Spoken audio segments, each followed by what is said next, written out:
नाजरीन, आप देख रहे हैं प्राइम न्यूज़ और मैं हूं आपका मेज़बान मदनी ख़ान।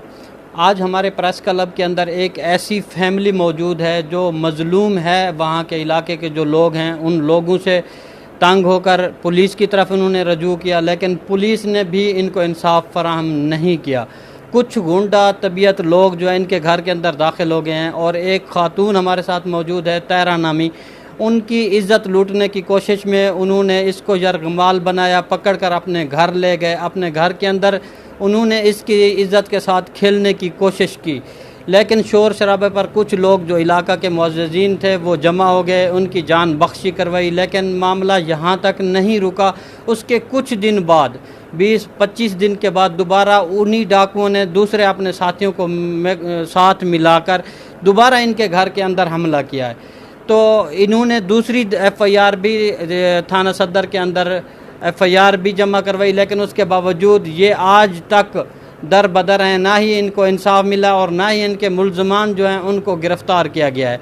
मैं सबसे पहले तहरा से बात करूंगा कि उनके साथ किस तरीके से वक़ूआ पेश आया और घर के अंदर कौन कौन मौजूद था, और उनका जो खामद है शाकिर वो कहाँ था जिस वक़्त उनके साथ पहला वक़ूआ पेश आया, और उसके बाद ये दोबारा जो वक़ूआ पेश आया ये किस वजह से पेश आया है। जी बीबी, आप मुझे ये बताएंगे कि किस तरीके से वक़ूआ पेश आया और आप घर में कौन कौन थे और उनके साथ आपकी क्या दुश्मनी है, क्या तनाज़ा है उनके साथ? मेरे साथ उनकी कोई दुश्मनी नहीं, ना मेरी उनके साथ है। वो मेरे घर आए हैं, मुझे लेके गए हैं। मैंने पहले पूछा, मैं कहा तुसी कौन नहीं गए हो मेरे घर, क्यों है? मेरा बंदा घर नहीं गा, मेरा बंदा मजदूरी करता है ना। मेरे घर मेरी एक सस ही गई सी, एक मैं साथ मेरी जठानी गई सी, तो छोटे छोटे बच्चे गए सी। उन्होंने मेरे मूँह ते हत्थ पाया, हत्थ पा के अपने घर लै गए वे। उत्थे मैनू जबरदस्ती करते रहे, मेरे कपड़े पारे, मेरे जिसम ते निशान, मेरे मूँह ते खराच होए पे, जिंदी वजह तो मैं इन्हां दे उत्ते पर्चा कीता होया सी। ਜਿਹੜੇ ਤਫਤੀਸ਼ੀ ਮੇਰਾ ਸਾਥ ਨਹੀਂ ਦੇ ਰਿਹਾ। ਇੱਕ ਬੰਦਾ ਉਹਨਾਂ ਨੇ ਬੇਗੁਨਾਹ ਕਰ ਦਿੱਤਾ ਹੈਗਾ, ਨਾ ਉਹਨਾਂ ਨੂੰ ਫੜਿਆ ਹੈਗਾ, ਨਾ ਉਹ ਕਹਿੰਦੇ ਉਹਨਾਂ ਦੀ ਬੇਲ ਹੋ ਗਈ। ਅਸੀਂ ਕੀ ਕਰ ਸਕਦੇ ਹਾਂ? ਬੀਬੀ ਤੂੰ ਝੂਠ ਬੋਲਣ ਦੀ, ਤੇਰੀ ਕਾਰਵਾਈ 'ਚ ਮਤਲਬ ਤੇਰੀ ਕਾਰਵਾਈ 'ਚ ਕੋਈ ਹੈ ਹੀ ਨਹੀਂ ਹੈਗਾ, ਤੇਰੇ ਗਵਾਹ ਕਿੱਥੇ ਵੇ? ਮੈਂ ਕਿਹਾ ਗਵਾਹ ਵੀ ਮੈਂ ਲੈ ਕੇ, ਲੇਕਿਨ ਮੇਰੇ ਜਿਹੜੇ ਹੈਗੇ ਨਾ ਪੁਲਿਸ ਵਾਲੇ ਮੇਰੀ ਮਦਦ ਨਹੀਂ ਕਰਨ ਦੇ। ਮੈਨੂੰ ਘਰੋਂ ਲੈ ਕੇ ਮੇਰੇ ਕੱਪੜੇ ਪਾਰੇ, ਮੇਰੇ ਨਾਲ ਜ਼ਬਰਦਸਤੀ ਕਰਦੇ ਰਹਿ ਗਏ, ਜਿੰਦੇ 'ਚੋਂ ਫਿਰ ਦੂਸਰੀ ਵਾਰੀ ਮੇਰੇ ਘਰ ਟੱਪ ਕੇ ਆਏ, ਜਿੰਦੀ ਵਜ੍ਹਾ ਤੋਂ ਮੇਰੇ ਕੋਲ ਵੀਡੀਓ ਵੀ ਪਈ ਹੋਈ ਹੈ, ਜਿਨ੍ਹਾਂ ਨੇ ਮੈਨੂੰ ਕੁੱਟਿਆ, ਮਾਰਿਆ, ਮੈਨੂੰ ਕਤਲ ਕਰਨ ਦੀ ਪੂਰੀ ਕੋਸ਼ਿਸ਼ ਕੀਤੀ, ਜਿੰਦੇ 'ਚੋਂ ਫਿਰ ਵੀ ਨਾਕਾਮ ਹੋ ਗਏ। ਜਦੋਂ ਵੇਖੇ ਨਾ ਇੱਧਰ ਉੱਧਰ ਲੋਕ ਇਕੱਠੇ ਹੋ ਗਏ, ਨੱਸ ਗਏ। ਮੈਂ ਇਹੀ ਕਹਿਣਾ ਚਾਹੁੰਦੀ ਕਿ ਪੁਲਿਸ ਮੇਰੀ ਮਦਦ ਨਹੀਂ ਕਰਨ ਦਈ, ਉਹ ਉਲਟਾ ਉਹਨਾਂ ਕੋਲ ਪੈਸੇ ਖਾਦੀ ਬੈਠੀ ਹੈ। ਪੈਸੇ ਲੈ ਕੇ ਇੱਕ ਬੇਗੁਨਾਹ ਕਰ ਦਿੱਤਾ, ਦੂਸਰਾ ਜਿਹੜਾ ਹੈਗਾ ਉਹ ਕਹਿੰਦਾ ਬੀਬੀ ਬੇਗੁਨਾਹ, ਉਹਨਾਂ ਨੇ ਬੇਗੁਨਾਹ ਹੀ ਕਰ ਲਿੱਤਾ ਇੱਕ ਹਿਸਾਬ ਦੀ। ਇਹ ਮੇਰੇ ਇੱਕ ਪਰਚੇ ਦੀ ਹੈਗੀ ਹੈ, ਇਹ ਦੂਜਾ ਪਰਚਾ ਇਹਨਾਂ ਨੇ ਮੇਰੇ ਤੇ ਕੀਤਾ, ਮੈਂ ਉਹਨਾਂ ਤੇ ਕੀਤਾ ਹੋਇਆ ਸੀ ਕਿ ਮੇਰੇ ਕੀ ਪਤਾ ਇਨਸਾਫ ਮਿਲ ਜਾਵੇ, ਲੇਕਿਨ ਮੈਨੂੰ ਇਨਸਾਫ ਦੀ ਕੋਈ ਉਮੀਦ ਨਜ਼ਰ ਨਹੀਂ ਆ ਰਹੀ। ਮੈਂ ਇੱਥੇ ਦੀ ਨਹੀਂ, ਲੇਕਿਨ ਹੈ ਲਾਹੌਰ ਦੀ ਹਾਂ ਮੈਂ, ਲੇਕਿਨ ਮੇਰੀ ਸ਼ਾਦੀ ਇੱਥੇ ਹੋਈ, 10 ਸਾਲ ਹੋ ਗਏ ਮੇਰੀ ਸ਼ਾਦੀ ਨੂੰ। ਮੇਰੇ ਨਾਲ ਇਹ ਵਕੂਆ ਹੋਇਆ, ਮੇਰੇ ਨਾਲ ਇਹ ਲੋਕਾਂ ਨੇ ਜ਼ਬਰਦਸਤੀ ਕੀਤੀ ਹੈ ਕਿ ਉਲਟਾ ਉਹ ਮੁਜਰਮ ਨਾਲ ਰਲੇ ਪਏ ਵੇ। ਤਫਤੀਸ਼ੀ ਦੋਵੇਂ ਰਜ਼ਾਕ ਤਾਰਕ ਇਹ ਦੋਵੇਂ ਰਲੇ ਪਏ ਵੇ ਇਹਨਾਂ ਨੂੰ ਬੇਗੁਨਾਹ ਵਾਸਤੇ, ਕਿਉਂਕਿ ਉਹ ਪੈਸੇ ਲਿੱਤੀ ਬੈਠੇ ਵੇ। ਮੈਨੂੰ ਇਨਸਾਫ ਚਾਹੀਦਾ, ਮੈਂ ਤੁਹਾਡੇ ਕੋਲ ਆਈ ਹੈਗੀ ਹਾਂ। ਇਹ ਮੇਰਾ ਘਰ ਵਾਲਾ ਹੈਗਾ, ਪੁੱਛ ਸਕਦੇ ਹੋ ਜੇ ਮੈਂ ਕਿਸੇ ਪਾਸੇ ਕੋਈ ਗਲਤੀ ਖਤਾ ਕੀਤੀ ਜਾਂ ਕਿਸੇ ਤੇ ਘਰ ਜਾਂਦੀ ਹੋਵਾਂ, ਨਾ ਮੇਰੀ ਦੁਸ਼ਮਣ ਨਾ ਹੈਗੀ ਨਾ ਕਿਸੇ। ਬਸ ਕਹਿੰਦੇ ਲਾਹੌਰ ਦੀ ਕੁੜੀ ਚਿੱਟਾ ਰੰਗ ਵੇਖ ਕੇ ਚੁੱਕ ਕੇ ਲੈ ਗਏ ਕਿ ਇਹਨੂੰ ਇੰਝ ਕਰਾਂਗੇ, ਇਸਤੇਮਾਲ ਕਰਾਂਗੇ, ਕੁੱਟਾਂਗੇ। ਮੇਰੀ ਮੈਡੀਕਲ ਵੀ ਬਣਿਆ ਪਿਆ, ਮੇਰੇ ਕੋਲ ਸਾਰਾ ਸਬੂਤ ਹੈਗਾ, ਲੇਕਿਨ ਮੈਨੂੰ ਇਨਸਾਫ ਨਹੀਂ ਮਿਲਣ ਦੇ ਇਹਨਾਂ ਕੋਲੋਂ। ਮੈਂ ਅੱਜ ਵੀ ਗਈ ਸਾਂ ਤੇ ਮੈਨੂੰ ਅਗਲਾ ਕਹਿੰਦਾ ਹੈ ਰਜ਼ਾਕ ਤੂੰ ਕਿੱਥੇ ਜਾਏਂਗੀ, ਕੀ ਕਰੇਂਗੀ ਤੂੰ? ਜਿੰਦੇ ਮਰਜ਼ੀ CP ਕੋਲ ਜਾ, ਜਿੰਦੇ ਕੋਲ ਤੂੰ ਜਾ ਸਕਦੀ ਜਾ। ਮੈਨੂੰ ਅਗਲੇ ਨੇ ਤਰੀਆਂ ਲਾ ਦਿੱਤੀਆਂ। ਹੁਣ ਇਸ ਗੱਲੋਂ ਮੈਂ ਇੱਥੇ ਆਈ ਹਾਂ ਤੁਹਾਡੇ ਕੋਲ, ਮੈਨੂੰ ਇਨਸਾਫ ਚਾਹੀਦਾ। ਮੇਰੇ ਇਹ ਹਾਲਤ ਇਹਨਾਂ ਨੇ ਕਰ ਦਿੱਤੇ, ਮੇਰੇ ਜਿਸਮ ਦਾ ਹਾਲ ਕਰ ਦਿੱਤਾ ਨੇ, ਕੁੱਟ ਕੇ ਮਾਰ ਕੇ ਪਿਸਤੌਲਾਂ ਮੇਰੇ ਮੂੰਹ ਤੇ ਮਾਰਦੇ ਰਹੇ ਵੇ, ਮੇਰੇ ਗਲੇ ਤੇ ਛੁਰੀਆਂ ਮਾਰਦੇ ਰਹੇ ਵੇ। ਮੇਰੇ ਇਸ ਟਾਈਮ ਕੋਈ ਹਾਲਾਤ ਨਹੀਂ ਹੈਗਾ, ਕੋਈ मतलब मेरा कोई साथ नहीं देता पिया। मैं ही चाहती मैंने इंसाफ चाहिए है। जी बीबी, आपने बताया कि मैंने 2 FIR करवाई हैं उन मुल्ज़मान पर। पहला तो आपने जो मुकदमा दर्ज करवाया कि वो आपको उठाकर अपने घर ले गए थे, वहाँ ज़्यादती की उन्होंने कोशिश की, उसका आपने 376 का पर्चा करवाया। दूसरा किस चीज़ का आपने मुकदमा करवाया है? दूसरा वो फिर मेरे घर आए थे, मुझे लेके जा रहे थे, मेरी बच्ची के पास मोबाइल था, खींच रहे थे। मैंने कहा मैं नहीं जाना, मैं जाना ही नहीं ताड़े नाल। फिर धिक्के नाल लेने वे समझे कहता बंदा है नहीं, मौका चुक ली, फायदा भी चुक लेने। एक मकान उत्थे कल्ला है, नाल मेरे कोई पड़ोसी नहीं बैठे गए, तो मैनू फिर धिक्के नाल लैके जान दे खिच के, जिंदे कोल मेरे को वीडियो भी मौजूद हैगी है, मेरी बच्ची भी मेरी चीका मारदी पई है। तो यही मैं कह सकती, ए वेख लो, मेरा इंसाफ करो। ਮੈਂ ਅਰਜ਼ ਕਰਨਾ ਚਾਹ ਰਹੀ ਹਾਂ ਕਿ ਮੈਨੂੰ ਦੂਸਰੀ ਵਾਰੀ ਘਰੋਂ ਕੱਢ ਕੇ ਲੈ ਕੇ ਮਾਰ ਕੇ ਇੰਜ ਬੇਹਾਲੋ ਹਾਲ ਹੀ ਕੀਤਾ ਕਿ ਮੈਨੂੰ ਵੇਖਦੇ ਕਿ ਤੁਸੀਂ ਵੀ ਕਮਲੀ ਆਈ ਪਈ ਹੈ, ਕੌਣ ਹੈਗੀ ਇੱਥੇ ਦੀ, ਇਹ ਹੈ ਹੀ ਨਹੀਂ। ਮੈਨੂੰ ਦੁਬਾਰਾ ਫਿਰ ਮਾਰ ਕੇ ਲੈ ਕੇ ਜਾਂਦੇ ਪਏ ਸੀ, ਕੁੱਟ ਕੇ ਤੂੰ ਚੱਲ ਸਾਡੇ ਨਾਲ, ਮੇਰੇ ਨਾਲ ਫਿਰ दोबारा ज़बरदस्ती करन दे। आपके दो तफ्तीशी हैं, पहले मुकदमे का अब्दुल रज़ाक है और दूसरे, पहले का तारिक तफ्तीशी और दूसरे का अब्दुल रज़ाक है। आपने बताया कि दोनों आपके साथ तामुन नहीं कर रहे, आपको इंसाफ फराम नहीं कर रहे, तो इसके अलावा आपने ये SHO थाना सदर जो हैं मुस्तफ़ा मितला, आपने उनसे बात की या जो DSP साहब हैं यहाँ जलालपुर पीर वाला के, उनसे भी आपने कोई बात वगैरह की? उनका क्या कहना था? उन्हें कहती जो करेगा ना तफ्तीशी नूं किया तू हक दा फैसला करी। उन्हें ਇਹੋ ਜਿਹਾ ਹੱਕ ਦਾ ਫੈਸਲਾ ਕੀਤਾ ਜਿਹੜੇ ਮੁਜਰਮ ਹੀ ਉਹਨਾਂ ਕੋ ਪੈਸੇ ਲੈ ਲਿੱਤੇ ਉਹਨੂੰ ਬੇਗੁਨਾਹ ਅੱਜ ਕਰ ਲਿੱਤਾ ਹੈ। ਮੈਂ ਕਿ ਗੱਲ ਕੀਤੀ, ਮੈਂ ਕਿ ਤੁਸੀਂ ਕਿਉਂ ਬੇਗੁਨਾਹ ਕੀਤਾ? ਜਦੋਂ ਮੈਂ ਮੁਦਈ ਹੈਗੀ, ਮੈਂ ਤੁਹਾਨੂੰ ਕਹਿ ਰਹੀ ਹਾਂ ਇਹ ਬੰਦਾ ਮੈਨੂੰ ਮਾਰ ਕੇ ਕੁੱਟ ਕੇ ਲੈ ਕੇ ਜਾਂਦਾ, ਵੀਡੀਓ ਮੇਰੇ ਕੋਲ, ਸਬੂਤ ਤੁਹਾਨੂੰ ਮੈਂ ਦੇਂਦੀ ਪਈ ਆ, ਗਵਾਹ ਵੀ ਮੇਰੇ ਕੋਲ ਆਏ ਪਏ, ਤੇ ਤੁਸੀਂ ਕਿਸ ਤਰ੍ਹਾਂ ਬੇਗੁਨਾਹ ਕੀਤਾ ਹੈਗਾ? ਕਿਹੜਾ ਗਵਾਹ ਹੈਗਾ, ਕਿਹੜੇ ਗੁਨਾਹ ਮਤਲਬ ਕਿ ਉਹਨੂੰ ਬੇਗੁਨਾਹ ਕੀਤਾ ਹੈਗਾ? ਕਹਿੰਦਾ ਤੂੰ ਜਿੱਥੋਂ CPO ਕੋਲ ਚੱਲ ਜਾ, ਜਿਹੜੀ ਮੀਡੀਆ ਕੋਲ ਜਾਨੀ ਜਾ, ਤੂੰ ਸਾਡਾ ਕੁਛ ਨਹੀਂ ਕੁੱਟ ਸਕਦੀਗੀ, ਮੇਰੀ ਕੱਲੀ ਦਾ ਨਜਾਇਜ਼ ਫਾਇਦਾ ਚੁੱਕਦੇ। ਕਹਿੰਦੀ ਔਰਤ ਕੀ ਕਰੇਗੀ, ਔਰਤ ਕੁਛ ਨਹੀਂ ਕਰ ਸਕਦੀ, ਲੇਕਿਨ ਇਹ ਨਹੀਂ ਪਤਾ ਔਰਤ ਚਾਹਵੇ ਨਾ ਤੇਰੀ ਵਰਦੀ ਵੀ ਲਾ ਸਕਦੀ ਹੈਗੀ। ਇਹ ਮੇਰਾ ਬੰਦਾ ਹੈਗਾ, ਇਹਨੂੰ ਵੱਖਰੇ ਕਹਿੰਦੇ ਪੈਸੇ ਦੇ, 10,000 ਦੇ, 15,000 ਦੇ, 50,000 ਰੁਪਏ ਦੇ, ਤੇਰਾ ਫੈਸਲਾ ਤੇਰੇ ਹੱਕ 'ਚ ਅਸੀਂ ਲਿਖਾਂਗੇ। ਤੂੰ ਪਰੇਸ਼ਾਨ ਆ, ਤੂੰ ਘਰ ਜਾ ਕੇ ਸੋਇਆ ਮੇਰੀ ਧੀ। ਉਹ ਇਹੋ ਜੀ ਮੈਨੂੰ ਬੁਲਾਉਂਦੇ, ਮੈਨੂੰ ਕਹਿੰਦੇ ਕਿ ਅਸੀਂ ਜਿਹੜਾ ਬੰਦਾ ਹੈਗਾ ਨਾ ਪਿੱਛੇ ਚਲਾਨ ਕਰ ਦਿੱਤਾ, ਜਿਹੜਾ ਬੰਦਾ ਫੜਿਆ ਸੀ ਨਾ ਉਹਨੂੰ ਕੋਈ ਮਾਰਿਆ ਨਾ ਉਹਨੂੰ ਕੋਈ ਗੱਲ ਕੀਤੀ, ਘਰ ਬੈਠੇ ਉਹਨੂੰ ਇੰਜ ਬਿਠਾਇਆ ਜਿਵੇਂ ਕੁਰਸੀ ਤੇ ਬਿਠਾਇਆ ਮੁਜਰਮ ਨੂੰ। ਮਿੰਟ ਬਾਅਦ ਤੇਰਾ ਕਿੱਥੇ ਹੈਗੀ ਤੇਰੀ ਤਫਸ਼ੀਸ਼ ਹੀ, ਤੇਰਾ ਤੂੰ ਕਿੱਥੇ ਗਈ ਤੇਰੀ ਤਫਸ਼ੀਸ਼ ਹੈਗੀ? ਕਿਹੜੀ ਮੇਰੀ ਤਫਸ਼ੀਸ਼ ਹੋਉਂਦੀ? ਮੇਰੀ ਕੋਈ ਤਫਸ਼ੀਸ਼ ਨਹੀਂ ਹੋ ਰਹੀ, ਮੇਰਾ ਕੋਈ ਸਾਥ ਨਹੀਂ ਦੇ ਰਹੇ। ਲੇਕਿਨ ਇਹ ਮੈਂ ਚਾਹਨੀ ਆ ਕਿ ਮੇਰਾ ਜਿਹੜਾ ਹੱਕ ਫੈਸਲਾ ਮੇਰਾ ਉਹ ਕਰੋ। ਮੇਰੀ ਬੱਚੀ ਨੇ ਵੀਡੀਓ ਬਣਾ ਦਿੱਤੀ, ਚੀਕਾਂ ਮਾਰਦੀ ਪਈ ਹੈ, ਮੇਰੇ ਕੋਲ ਬਕਾਇਦਾ ਸਬੂਤ ਹੈਗਾ। ਇਹ ਮੇਰੇ ਇਹ 2 ਪਰਚੇ ਹੋਏ ਪਏ ਜਿੰਦੇ 'ਚ ਮੈਨੂੰ ਕੋਈ ਮਤਲਬ ਆਸਰਾ ਪੁਲਿਸ ਦਾ ਹੈ ਹੀ ਨਹੀਂ। ਤਾਰਕ ਵੀ ਉਹਨਾਂ ਵੱਲੋਂ ਹੈ, ਇਹ ਜਿਹੜਾ ਰਜ਼ਾਕ ਵੀ ਹੁੰਦੇ ਵੱਲੋਂ ਹੈਗਾ, ਸਾਰੇ ਮੈਨੂੰ ਇਹੀ ਤਰੀ ਦੇ ਬੁੱਢੀ ਹੈਗੀ ਤੂੰ ਕੀ ਕਰ ਲੇਂਗੀ, ਜਿੰਨੇ ਮਰਜ਼ੀ ਕੋਲ ਤੂੰ ਜਾ, ਮੀਡੀਆ ਕੋਲ ਜਾਣੀ, ਸਾਡੇ ਮੀਡੀਆ ਕੀ ਕਰੇਗੀ? ਪੁਲਿਸ ਬਿਲਕੁਲ ਸਾਥ ਨਹੀਂ ਮੇਰਾ ਨਹੀਂ ਦੇ ਰਹੀ। ਇਹਨਾਂ ਨੂੰ ਹੈਗਾ ਪਾਰਟੀ ਕਿਹੜਾ ਹੈਗਾ ਖਾਨ ਸ਼ਾਕਰ, ਕੋਈ ਇੰਜ ਮਤਲਬ ਕੋਈ ਐਵੇਂ ਖਾਣਾ ਦੀ ਤਰਤੀਬ ਦੇਂਦੇ ਕਿਹਨੂੰ ਕਿਹਨੂੰ, ਤੇ ਮੈਨੂੰ ਇਹਨਾਂ ਰੋਲਿਆਂ ਦਾ ਨਹੀਂ ਪਤਾ। ਲੇਕਿਨ ਬਲਹਾਰ ਮੈਂ ਇੱਕ ਗੱਲ ਕਹਿਣੀ ਆ, ਮੁਜਰਮ ਇਹੋ ਜਿਹੇ ਹੋਏ ਪਏ ਵੇ, 2 ਵਾਰੀ ਮੇਰੇ ਘਰ ਆਏ ਪਏ, ਪੁਲਿਸ ਮੇਰਾ ਸਾਥ ਨਹੀਂ ਦਿੰਦੀ, ਉਹਨੂੰ ਮਾਰਦੇ ਪਏ, ਕੁੱਟਦੇ ਪਏ, ਲਾਵਾਰਸਾ ਤਰ੍ਹਾਂ ਇੱਧਰ ਉੱਧਰ ਸੁੱਟਣ ਦੇ। ਕਿਹੜੇ ਮੁਲਜ਼ਮ ਨੇ ਉਹਨਾਂ ਦਾ ਨਾਮ ਦੱਸੋ? ਉਹਨਾਂ ਦਾ ਨਾਮ, ਇੱਕ ਦਾ ਨਾਮ ਅਲੀ ਹੈ, ਇੱਕ ਦਾ ਨਾਮ ਜਾਫਰ ਹੈ, ਇੱਕ ਦਾ ਨਾਮ ਯਕੂਬ ਹੈ, ਇੱਕ ਦਾ ਨਾਮ ਸਲੀਮ ਹੈ, ਇੱਕ ਦਾ ਨਾਮ ਵਸੀਮ ਹੈ, ਇੱਕ ਦਾ ਨਾਮ ਤਸਲੀਮੀ ਹੈ। ਇਹ ਬੰਦੇ ਮੇਰੇ ਘਰ ਆਏ ਸਾਰੇ ਤੇ ਮੇਰੇ ਨਾਲ ਜ਼ਬਰਦਸਤੀ ਕਰਦੇ ਰਹੇ, ਖਿੱਚਦੇ ਰਹੇ, ਖਰੂਚਦੇ ਰਹੇ ਵੇ, ਚੱਲ ਤੂੰ ਸਾਡੇ ਘਰ ਚੱਲ। ਮੈਂ ਧਿੱਕੇ, ਮੈਂ ਕਿ ਮੈਨੂੰ ਛੱਡੋ, ਮੈਨੂੰ ਛੱਡ ਦੋ, ਮੈਂ ਨਹੀਂ ਜਾਣਾ ਤੁਹਾਡੇ ਘਰ, ਖੁਦਾ ਦਾ ਵਾਸਤਾ ਮੈਂ ਨਹੀਂ ਜਾਂਦੀ ਤੁਹਾਡੇ ਘਰ। ਮੇਰੇ ਨਾਲ ਤੁਸੀਂ ਕਿ ਮੇਰੇ ਕੋਲ ਕੀ ਲੈਣਾ ਹੈਗਾ? ਕਹਿੰਦੇ ਕਿ ਬਸ ਕਿ ਤੈਨੂੰ ਇਸਤੇਮਾਲ ਕਰੀਏ ਤੇ ਤੈਨੂੰ ਐ ਜਿਸ ਤਰ੍ਹਾਂ ਇਸਤੇਮਾਲ ਕਰਦੇ ਲਵਾਰਸਾ ਤਰ੍ਹਾਂ ਤੈਨੂੰ ਇੱਧਰ ਉੱਧਰ ਮੱਧਰ ਸੁੱਟਦੇ ਰਹੇ। ਮਤਲਬ हुकूमत मैनू पुलिस मैनू साथ ही नहीं दे रही। जो मैं पुलिस नूं फोन किया है 15 ते मेरिया कालां इन्नियां मौजूद है, बेशक तुसीं रिकॉर्ड भी कढवा सकदे। मेरा क्या बीबी ने तैनूं किन्नियां कालां कीतियां, असीं 11 बजे आए वे मेरे घर, वो भी घर है मैनू वेख के टुर गए। मैं कहा भावें तुसीं उन्हां दे घर ते जाओ जिन्हां ने मेरे नाल हादसा कीता। ਉਹ ਬੀਬੀ ਨਹੀਂ ਜਾਂਦੇ, ਬੀਬੀ ਨਹੀਂ ਜਾਂਦੇ, ਬੀਬੀ ਤੂੰ ਛੱਡ ਪਰਾਂ, ਤੂੰ ਇਹਨਾਂ ਕੰਮਾਂ ਨੂੰ ਨਹੀਂ ਜਾਣਦੀ ਹੈਗੀ। ਉਹ ਉਹਨਾਂ ਦੇ ਘਰ ਇੱਕ ਦਫਾ ਰੇਟ ਲੈ ਕੇ ਵੀ ਨਹੀਂ ਗਏ, ਉਲਟਾ ਮੈਨੂੰ ਕਹਿੰਦੇ ਪੈਟਰੋਲ ਦੇ ਪੈਸੇ ਦੇ। ਹੁਣ ਤੁਸੀਂ ਮੈਨੂੰ ਦੱਸੋ ਪੈਟਰੋਲ ਦੇ ਵੀ ਪੈਸੇ ਮੈਂ ਦੇਵਾਂ? ਇੱਕ 2000 ਲੈ ਗਿਆ, ਇੱਕ 3000 ਲੈ ਗਿਆ, ਦੂਸਰਾ 5000 ਲੈ ਕੇ ਕੀ ਮੈਂ ਪੈਸੇ ਦੇਂਦੀ ਰਵਾਂ? ਪੈਸੇ ਵੀ ਦੇ ਨਹੀਂ, ਮੇਰਾ ਕੰਮ ਨਹੀਂ ਹੋ ਰਿਹਾ। ਬੰਦਾ ਵੀ ਅੱਜ ਛੁੱਟ ਗਿਆ, ਅਗਲੇ ਨੇ ਮੇਰਾ ਜਿਹੜਾ ਪਰਚਾ ਉਹ ਖਾਰਜ ਕਰਾਉਣ ਦੇ। ਅੱਜ ਸੀਪੀਓ ਨੇ ਆਣਾ ਸੀ, ਹੁਣ ਅੱਲਾ ਜਾਣੇ ਇਹਨਾਂ ਨੇ ਮੈਨੂੰ ਅੱਗੇ ਨਹੀਂ ਆਉਣ ਦਿੱਤਾ। ਮੈਂ ਕਿੰਨੀ ਦੇਰ ਬੈਠੀ ਰਹੀ, 2 ਵਜੇ ਦੀ ਉੱਥੇ ਮੈਂ ਬੈਠੀ ਰਹੀ ਕਿ ਅੱਜ ਸੀਪੀਓ ਆਏਗਾ ਕਿ ਇਹ ਔਰਤ ਕੁਛ ਨਾ ਕੁਛ ਬਕੇਗੀ। ਮੇਰੇ ਮੱਥੇ ਨਹੀਂ ਸੀਪੀਓ ਲੱਗਿਆ। ਹੁਣ ਅੱਲਾ ਜਾਣੇ ਆਇਆ ਜਾਂ ਨਹੀਂ ਆਇਆ, ਲੇਕਿਨ ਮੈਂ ਬੈਠੀ ਰਹੀ ਹਾਂ। ਉਹ ਕਹਿੰਦਾ ਕੋਈ ਕਹਿੰਦਾ ਕਿ ਚਲਾ ਗਿਆ, ਸਾਰਿਆਂ ਨੇ ਆਪਣੀ ਗਵਾਹੀਆਂ ਦਿੱਤੀਆਂ, ਦਰਖਾਸਤਾਂ ਦਿੱਤੀਆਂ, ਲੇਕਿਨ ਸੀਪੀਓ ਅੱਗੇ ਮੈਨੂੰ ਪੇਸ਼ ਨਹੀਂ ਉਹਨਾਂ ਨੇ ਹੋਣ ਦਿੱਤਾ। ਉਹਨਾਂ ਨੇ ਇਹੋ ਜਿਹੀ ਚਾਲਬਾਜ਼ੀ ਖੇਡੀ ਮੇਰੇ ਨਾਲ ਕਿ ਇਹ ਔਰਤ ਕੁਛ ਹੋਰ ਨਾ ਕਹਿ ਦੇਵੇ, ਕਿ ਸੀਪੀਓ ਤੱਕ ਨਾ ਜਾਵੇ ਔਰਤ, ਵਰਨਾ ਸਾਡੀ ਵਰਦੀ ਲੱਥ ਜਾਏਗੀ। ਮੈਂ ਸੀਪੀਓ ਤੱਕ ਵੀ ਕਹਿ ਰਹੀ ਹਾਂ, ਤੁਹਾਡੀ ਇੱਕ ਲਫਾਜ਼ ਇਹਨਾਂ ਨੂੰ, ਇੱਕ ਲਫਾਜ਼ ਤੁਸੀਂ ਬੋਲੋਗੇ ਤੁਹਾਡੀ ਜੀਆ ਜੀਏ ਕਰੇਗੇ, ਬਾਅਦ ਚ ਮੈਨੂੰ ਕਹਿੰਦੇ ਪੈਸੇ ਦੇ ਬੀਬੀ ਕੰਮ ਹੋਏਗਾ, ਤੈਨੂੰ ਉੱਥੇ ਰੇਟ ਲੈ ਕੇ ਜਾਣੇ 10,000 ਰੁਪਏ ਦੇ, ਹੁਣ ਗੱਡੀ ਦਾ ਕਢਵਾਨੇ। ਹੁਣ ਤੁਸੀਂ ਆਪ ਇਨਸਾਫ ਕਰੋ। ਹਾਲੇ ਵੀ ਮੇਰੇ ਨਾਲ ਪੁਲਿਸ ਸਾਥ ਨਹੀਂ ਦੇ ਰਹੀ, ਘਰੋਂ ਮੈਨੂੰ ਖਿੱਚਦੀ ਪਈ, ਘਰੂਚਦੀ ਪਈ, ਮਾਰਦੀ ਪਈ, ਇੰਜ ਮੇਰੇ ਕੱਪੜੇ ਪਾੜੀ ਬੈਠੀ। ਮੇਰਾ ਕੋਈ ਹਾਲ ਹੀ ਨਹੀਂ ਸੀ, ਮੈਂ ਹਰ ਪਾਸੇ ਪੇਸ਼ ਹੋਈ। ਜਿਸ ਤਰ੍ਹਾਂ ਮੇਰੇ ਹਾਲਾਤ ਸੀ ਨਾ, ਮੇਰਾ ਬਿਆਨ ਵੀ ਲਿੱਤਾ ਤਾਰਕ ਨੇ ਕਿ ਮੈਂ ਉਹਨੂੰ ਕਿਹਾ ਵੀ ਸੀ ਕਿ ਮੈਨੂੰ ਜ਼ਰਾ ਕੁਛ ਖਰਾਚ ਹੋਈ ਇਹ ਜੁਰਮਦਾਰ ਹੋਏਗੀ। ਤਾਰਕ ਵੀ ਮੇਰਾ ਸਾਥ ਨਹੀਂ ਦੇ ਰਹੇ। ਮੈਂ ਤੁਹਾਨੂੰ ਤਾਰਕ ਤੇ ਰਜ਼ਾਕ ਇਹ ਮੇਰਾ ਬਿਲਕੁਲ ਸਾਥ ਨਹੀਂ ਦੇ ਰਹੇ। ਜਿੱਥੇ ਤੱਕ ਹੁਣ ਮੇਰੀ ਹੁਣ ਬਸ ਹੋਈ, ਜਿੱਥੇ ਤੱਕ ਮੈਂ ਤੁਹਾਡੇ ਕੋਲ ਆਈ ਹਾਂ, ਮੈਂ ਹਕੂਮਤ ਨੂੰ ਕਹਿਣਾ ਚਾਹੁੰਦੀ ਹਾਂ ਕਿ ਮੇਰੀ ਕੋਈ ਹੈਲਪ ਕਰੇ। ਮੈਨੂੰ ਕੋਈ ਆਸਰਾ ਨਹੀਂ। ਮੈਂ ਅੱਜ ਕਿਹਾ ਸੀ, ਮੈਂ ਉਹਨਾਂ ਨੂੰ ਕਿਹਾ ਮੈਨੂੰ ਕੱਲ ਬੰਦੇ ਆਏ ਮੇਰੇ ਘਰ ਧਮਕੀਆਂ, ਬੰਦੇ ਮੋਟਰਸਾਈਕਲ ਲੈ ਕੇ 3 ਆਏ ਵੇ ਮੇਰੇ ਘਰ, ਮੈਨੂੰ ਫਿਰ ਅਗਲੇ ਮਾਰਨ ਵਾਸਤੇ ਆਉਂਦੇ ਕਿ ਲਾਵਾਰਸ ਸੀਗੀਆਂ, ਕੋਈ ਵਾਰਸ ਨਹੀਂਗਾ। ਤੁਹਾਡੀ ਹਕੂਮਤ ਇੱਥੇ ਪੰਜਾਬ ਵਿੱਚ ਆਈ ਪਈ, ਮੁਲਤਾਨ ਵਿੱਚ, ਕਿ ਇਹ ਆਸਰਾ ਹੈ ਔਰਤ ਦੀ ਐਡੀ ਬੇਇੱਜ਼ਤੀ ਕਰਦੇ ਕਿ ਔਰਤ ਦੀ ਸੁਣਦੇ ਹੀ ਨਹੀਂ ਸੀਗੇ। ਉਹਨਾਂ ਨੇ ਕਿਹਾ ਬੀਬੀ ਅਸੀਂ ਤੇਰੀ ਕਿੰਨੀ ਦੇਰ ਰਾਖੀ ਕਰੀਏ, ਤੇਰੀ ਕਿੰਨੀ ਦੇਰ ਅਸੀਂ ਰਾਖੀ ਕਰੀਏ, ਤੂੰ ਮੈਨੂੰ ਇਹ ਗੱਲ ਕਰ। ਮੈਂ ਕਿਹਾ ਹੁਣ ਉਹ ਬੰਦੇ ਮੇਰੇ ਆਏ, ਹੁਣ ਤੁਸੀਂ ਕਿਉਂ ਨਹੀਂ ਕਰਦੇ ਪਏ ਕਾਰਵਾਈ, ਕਿਉਂ ਨਹੀਂ ਅੱਗੇ ਵਧਾਉਂਦੇ? ਮੈਨੂੰ ਧਮਕੀ ਦੇਈ ਜਾ ਰਹੇ ਕਿ ਤੈਨੂੰ ਕਤਲ ਕਰ ਦਾਂਗੇ, ਮੈਂ ਕਤਲ ਹੋ ਜਾਵਾਂਗੀ, ਫਿਰ ਤੁਸੀਂ ਮੰਨੋਗੇ ਮੇਰਾ?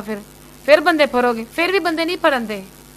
ਮੈਂ ਇੱਥੋਂ ਤੱਕ ਕਹਿ ਰਹੀ ਹਾਂ ਉਹ ਮੁਜਰਮ ਦਾ ਸਾਥ ਦੇ ਰਹੇ ਵੇ, ਕੋਈ ਮੇਰੇ ਨਾਲ ਕੋਈ ਤਾਮਨ ਨਹੀਂ ਕਰਨ ਦੇ।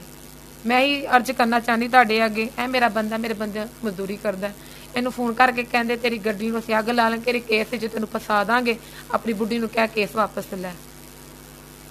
ਮੇਰੇ ਬੰਦੇ ਨੂੰ ਵੀ ਕਤਲ ਦੀ ਧਮਕੀ ਦੇ ਰਹੇ, ਮੈਨੂੰ ਵੀ ਦੇਣ ਦੇ, ਮੇਰੀ ਧੀ ਨੂੰ ਚੁੱਕਣ ਦੀ ਕਹਿੰਦੇ ਤੇਰੀ ਧੀ ਨੂੰ ਚੁੱਕ ਲਾਵਾਂਗੇ। ਮੈਂ ਕਿੱਥੇ ਜਾਵਾਂ ਜਦੋਂ ਇੱਥੇ ਸੇਫਟੀ ਨਹੀਂ ਹੈਗੀ? ਮੈਂ ਕਿਹੜੇ ਮੁਲਕ 'ਚ ਲੁਕਦੀ ਰਵਾਂ? ਔਰਤ ਦੀ ਮਤਲਬ ਇੰਝ ਬੇਇੱਜ਼ਤੀ ਕਰਨ ਦੇ ਵੇ ਨਾ ਕਿ ਥਾਣੇਦਾਰ ਕਿ ਜਿਵੇਂ ਕੋਈ ਕਟਪੁਤਲੀ ਨਹੀਂ ਹੋਈ, ਕੁਛ ਨਹੀਂ ਕਰ ਸਕਦੀ। ਰਜ਼ਾ ਸਾਹਿਬ ਨੇ ਕਿਹਾ ਤੂੰ ਜਿੱਥੇ ਜਾਣੀ ਜਾ। ਤਾਰੇ ਕਹਿੰਦਾ ਮੈਂ ਕਿਸੇ ਨੂੰ, ਤੂੰ ਜਿਹੜੇ ਬੰਦੇ ਕੋਲ ਜਾਣੀ, CPO ਕੋਲ ਜਾਣੀ, GO ਕੋਲ ਜਾਣੀ, ਜਿੰਦੇ ਕੋਲ ਜਾਣੀ, ਲਿਖਣਾ ਮੈਂ ਹੀ ਲਫ਼ਾਜ਼ ਲਿਖਾਂਗਾ ਮੈਂ, ਤੂੰ ਜਿੰਦੇ ਕੋਲ ਜਾਣੀ ਜਾ। ਲੇਕਿਨ ਇਹ ਉਹਨਾਂ ਨੇ ਮੈਨੂੰ ਕਿਹਾ ਤੇਰੇ ਪਰਚੇ ਖਤਮ ਕਰ ਦਾਂਗੇ, ਤੇਰੇ ਮੁਜਰਮ ਆਜ਼ਾਦ ਕਰ ਦਾਂਗੇ। ਅੱਜ ਇੱਕ ਆਜ਼ਾਦ ਕਰ ਦਿੱਤਾ, ਹਲੇ ਤਫਤੀਸ਼ੀ ਮਤਲਬ ਮੁਜਰਮ ਪੂਰੇ ਫੜੇ ਨਹੀਂ ਹੈ, ਤਫਤੀਸ਼ੀ ਵਾਸਤੇ ਮੈਨੂੰ ਬੁਲਾਉਂਦੇ। ਆ ਬੀਬੀ ਤੇਰੀ ਤਫਤੀਸ਼ ਹੈਗੀ ਹੈ, ਉਹ ਮੁਜਰਮ ਆਏ ਪਏ, ਉਹ ਅੱਛਾ ਮੁਜਰਮ ਫੜੇ ਨਹੀਂ ਹੈ, ਉਹਨਾਂ ਦੀ ਬਲਾਦਰੀ ਆਈ ਪਈ ਹੈ, ਇਹ ਬਲਾਦਰੀ ਬੈਠੀ ਪਈ ਹੈ। ਹੁਣ ਜੀ ਆਮਨੇ ਸਾਹਮਣੇ ਹੋ ਕੇ ਗੱਲ ਕਰੋ, ਉੱਥੇ ਬੈਠਾ ਪਿਆ ਰਜ਼ਾਕ ਸਾਹਿਬ ਕਹਿੰਦਾ ਹਾਂ ਜੀ ਦੋਸਤੋ ਸ਼ਾਕਰ ਸਾਹਿਬ ਤੈਰਾ ਸਾਹਿਬ ਹੈ। ਮੈਂ ਕਿਹਾ ਉਹ ਮੁਜਰਮ ਅੰਦਰ ਹੀ ਗਏ, ਇਹ ਮੁਜਰਮ ਹੀ ਗਏ, ਇਹ ਤਾਂ ਉਹਨਾਂ ਦੇ ਰਿਸ਼ਤੇਦਾਰ ਆਏ ਪਏ ਵੇ। ਫਿਰ ਵੀ ਅਸੀਂ ਉਹਨਾਂ ਨੇ ਫਿਰ ਵੀ ਤਫਤੀਸ਼ ਕਹਿੰਦਾ ਅੱਛਾ ਤੇਰੇ ਹੱਕ 'ਚ ਅਸੀਂ ਫੈਸਲਾ ਕਰਨਾ। ਮੈਂ ਕਿਹਾ ਕੀ ਹੱਕ 'ਚ ਮੇਰੇ ਫੈਸਲਾ ਕਰੋ? ਅੱਜ ਬੰਦਾ ਤੁਸੀਂ ਮੇਰਾ ਛੱਡ ਦਿੱਤਾ, ਉਤੋਂ ਪਤਾ ਨਹੀਂ ਉਹਨਾਂ ਨੇ ਕੀ ਕੀਤਾ ਹੈ, ਮੇਰਾ ਪਰਚਾ ਖਾਰਜ ਕਰਦੇ ਪਏ ਵੇ। ਇੱਕ ਨਹੀਂ, ਇਹ ਦੂਜਾ ਨਹੀਂ, ਇਹ 2 ਹੀਗੇ ਮੇਰੇ ਪਰਚੇ, ਇੱਕੋ ਬੰਦੇ ਤੇ ਹੋਏ ਪਏ ਵੇ। ਇੱਕ ਬੰਦਾ ਨਹੀਂ ਫੜਿਆ, ਮੈਨੂੰ ਆਏ ਦਿਨ ਬੁਲਾਉਂਦੇ, ਆਏ ਦਿਨ ਮੈਨੂੰ ਬੁਲਾਉਂਦੇ, ਤੇਰਾ ਤੂੰ ਉੱਥੇ ਆ CSP ਕੋਲ ਪੇਸ਼, ਤੇਰਾ ਤੂੰ ਉੱਥੇ ਆ, ਤੂੰ ਫਲਾਣੇ ਕੋ ਮੈਂ ਪੇਸ਼ ਹੋਣੀ, ਮੁਜਰਮ ਤੂੰ ਫਰਦਾ ਨਹੀਂ, ਪੇਸ਼ੀਆਂ ਤੂੰ ਪਹਿਲੇ ਪਾਈ ਬੈਠਾ ਮੈਨੂੰ। ਹੁਣ ਤੁਸੀਂ ਇਨਸਾਫ ਕਰੋ ਮੇਰੇ ਨਾਲ। ਮੈਂ ਬੜੀ ਉਮੀਦ ਨਾਲ ਆਈ ਹਾਂ ਤੁਹਾਡੇ ਕੋਲ ਕਿ ਮੈਂ ਮਰ ਜਾਵਾਂ, ਮੇਰਾ ਕਤਲ ਹੋਏ, ਫਿਰ ਤੁਸੀਂ ਮੰਨ ਲਓਗੇ। ਅੱਜ ਮੇਰੀ ਨਿਊਜ਼ 'ਚ ਖਬਰ ਆ ਰਹੀ, ਕੱਲ ਮੇਰੀ ਜਨਾਜ਼ੇ ਦੀ होएगी। मोहम्मद शाकिर अर्ज़ कर रहा हूँ, मौदा कोट लियाज़ तहसील जलालपुर पीरवाला बस्ती कुलाब का रिहायश हूँ। मेरी बीवी को पहले उठा के ले गए थे ज़बरदस्ती, उन्होंने ज़बरदस्ती करने की कोशिश की है। मुझे कॉल आई है, मैं वहाँ पे पहुँचा, मैंने शोर किया और सारे इलाके के बंदे इकट्ठे हो गए। मैं अपनी बीवी को साथ ले आया, मैं थाने पहुंचा, 376 का पर्चा हो गया। अभी तक मेरा मुल्ज़िम कोई नहीं पकड़ा गया। तशवीश हमारा उनके साथ ताउन कर रहा है।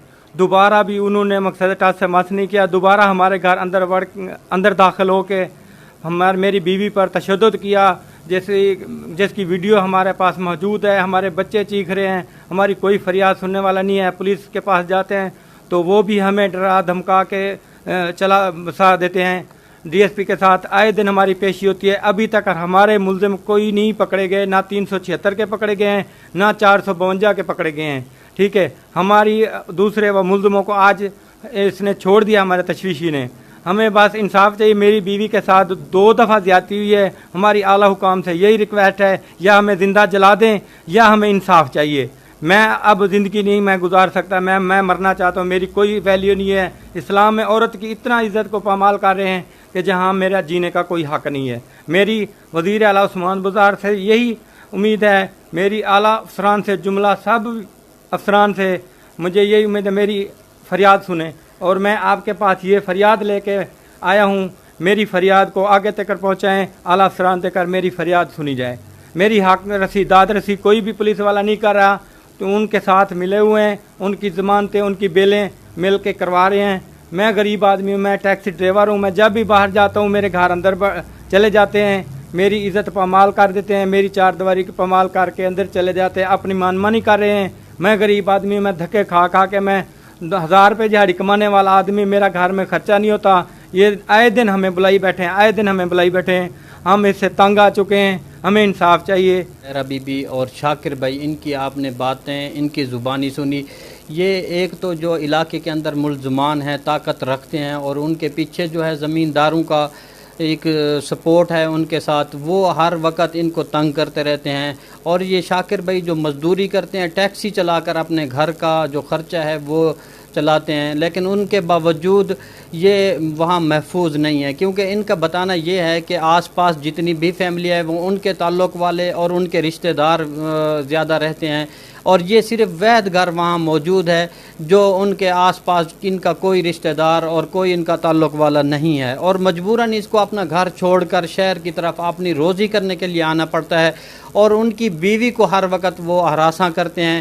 پہلی دفعہ جو مقدمہ ہوا 376 کا، وہ ملزمان اتنی طاقت کے ساتھ ان کے گھر کے اندر داخل ہوئے اور طاہرہ بی بی کو انہوں نے زبردستی اٹھا کر اپنے گھر لے گئے. شور شرابے پر جو علاقہ کے کچھ لوگ تھے وہ وہاں جمع ہوئے، اور شاکر جو جلال پور پیر والا میں تھا اپنی مزدوری کے لیے یہاں گاڑی پہ موجود تھا، یہ یہاں سے گاڑی بھگا کر وہاں اپنے علاقے میں پہنچا اور بڑی مشکل سے اپنی بیوی کی عزت بچا کر اپنے گھر لے آیا. وہاں جتنے بھی آس پاس کے زمیندار تھے ان کو جا کر انہوں نے اپنی فریاد سنائی. اس کے بعد یہ فریاد پولیس کے پاس لے کر آئے. پولیس نے صرف کاغذی کارروائی کرتے ہوئے مقدمہ درج کر دیا. اس کے باوجود ان سے جو ہے نا پیسوں کا مطالبہ بھی کیا گیا. بعض اوقات وہ پیسے فیول کی مد میں انہوں نے مطالبہ کیا ہے، اور کچھ پیسے انہوں نے صرف اس وجہ سے مانگے پولیس والوں نے کہ ہم آپ کے حق میں فیصلہ کریں گے. حالانکہ ایک چیز واضح ہو رہی ہے، میڈیکل ان کے پاس موجود ہے، میڈیکل کے اندر یہ چیز واضح ہو رہی ہے کہ جو طاہرہ بی بی ہیں ان کے ساتھ زیادتی ہوئی ہے، ان کو مارا گیا ہے، ان کے منہ کے اوپر نشان ہے اور اس کے جسم کے باقی حصوں پر بھی زخم کے نشانات ہیں جو میڈیکل کے اندر واضح ظاہر ہو رہے ہیں. لیکن ان کے باوجود پولیس اپنی ہٹ درمی پر رکی ہوئی ہے کہ نہیں، جب تک ان کو پیسے نہیں دیے جائیں گے تو یہ ان کے حق میں فیصلہ نہیں کریں گے. دوسری دفعہ وہی ملزمان زیادہ اپنے ساتھیوں کو ساتھ لے کر دوبارہ ان کے گھر کے اندر داخل ہو جاتے ہیں. یہ ویڈیو بھی آپ سکرین پر واضح دیکھ سکتے ہیں کہ اس میں طاہرہ بی بی کو 4 لوگ جو 2 ٹانگوں سے اور 2 جو ہیں ہاتھوں کو پکڑ کر 4 لوگ ان کو زبردستی ان کے گھر سے گھسیٹتے ہوئے باہر لے کر جا رہے ہیں. ان کی وہی کوشش کہ دوبارہ وہ ان کے ساتھ زیادتی کرنے کی کوشش کریں، مگر پھر بھی ان کی قسمت جاگی کہ جو آس پاس کے لوگ تھے انہوں نے ان کی جان بخشی کروائی اور ان کو جو ہے نا وہاں سے چھڑوا کر دوبارہ پولیس کے پاس لے آئے. مگر پولیس کے جو دونوں تفتیشی ہیں، طارق ایس آئی اور عبدالرزاق ASI، دونوں سے یہ جو ہے مطمئن نہیں ہیں، اور ان کی جو یہ تفتیش کر رہے ہیں ان سے بالکل یہ ان کے حق میں نہیں ہے. ان کا یہی بتانا ہے کہ پولیس ملزمان کے ساتھ ساز باز کر کے ان کو ریلیف دے رہی ہے، کیونکہ ایک ملزم ان کا جو اریسٹ تھا پولیس کے بعد پاس، اور ان کو ریمانڈ پر بھی لیا ہے پولیس نے، لیکن اس کے باوجود اس کو چھوڑ دیا ہے. ابھی جو باقی ان کے ملزمان ہیں وہ ابھی تک بہر ہیں. ان کا مطالبہ یہ ہے کہ پولیس کے جو اعلیٰ افسران ہیں یہاں جلال پور پیر والا کے جو DSP صاحب ہیں، یا اس کے ساتھ SP آپریشن ہیں ملتان میں، یا اس کے ساتھ ساتھ جو CPO صاحب ہیں، وہ ان کا نوٹس لیں اور اس مظلوم کی جو فیملی ہے، اس مظلوم فیملی کو ان کو انصاف فراہم کریں. کیونکہ انہوں نے بتایا ہے کہ ان کے پاس اور بھی دھمکیوں کے میسج آ رہے ہیں، کالیں آ رہی ہیں کہ اگر آپ نے صلح نامہ نہ لکھ کر دیا پولیس کو تو اس کے بعد آپ کو جو ہے سنگین نتائج کا سامنا کرنا پڑے گا.